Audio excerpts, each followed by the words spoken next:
రామచంద్రపురం, కోనసీమ, కాకినాడ ప్రాంతాల్లో ఈదురు గాలులు 60 నుంచి 70 సెంటీమీటర్ల వేగంతో గాలులు వీస్తున్నాయి. ప్రజలు అప్రమత్తంగా ఉండాలని ప్రభుత్వం అధికారులు హెచ్చరిస్తున్నారు. కాకినాడ గ్రేడ్ 10వ డేంజర్ ప్రమాద హెచ్చరికను ఎగురవేశారు. విశాఖ, గంగవరం, భీమునిపట్నం, కళింగపట్నం డేంజర్ 9 ఎగురవేశారు. మచిలీపట్నం, నిజాంపట్నం, కృష్ణపట్నం, ఓడరేవుకు 8 నెంబర్ ప్రమాద హెచ్చరికలు తెలియజేశారు.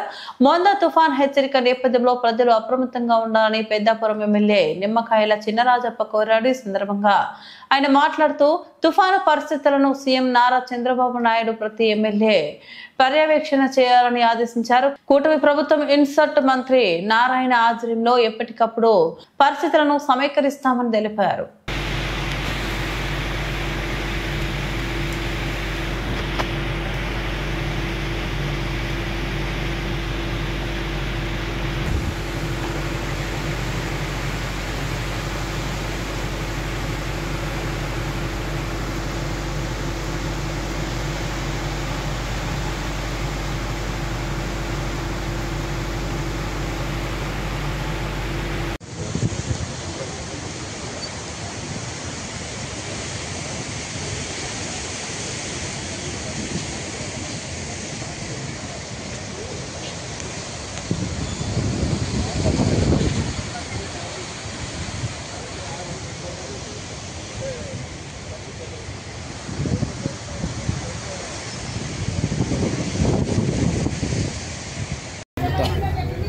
ఓకే సార్,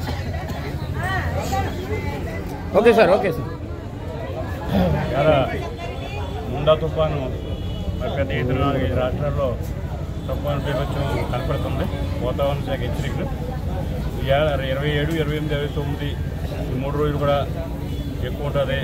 60 నుంచి 90 వరకు గాలిలో స్పీడ్ తోటి గాలి వేస్తుందని చెప్పి చెప్పడం జరిగింది. దాని మీద డిపార్ట్మెంటు విపత్తుల శాఖ ఎప్పటికప్పుడు సమీక్షిస్తుంది. చంద్రబాబు నాయుడు గారు కూడా దీని మీద ఆదేశాలు ఇచ్చి దీన్ని చాలా బీభత్సంగా వస్తున్నారు, మీరు అందరినీ అలర్ట్ అవ్వాలని చెప్పి అందరికీ ఆదేశాలు ఇచ్చారు.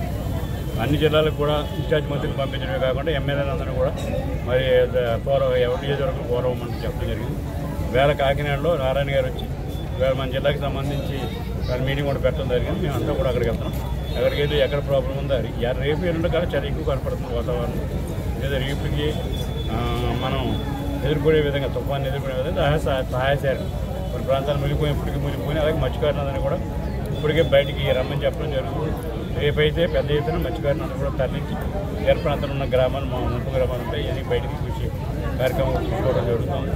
మొత్తం మీద అందరూ కూడా ప్రజలందరూ కూడా నేను పోయిందంటే ప్రజలందరూ కూడా ప్రభుత్వం సహకారం చేసిన మనం కూడా స్వచ్ఛందంగా మరి కలిసి రావాలి.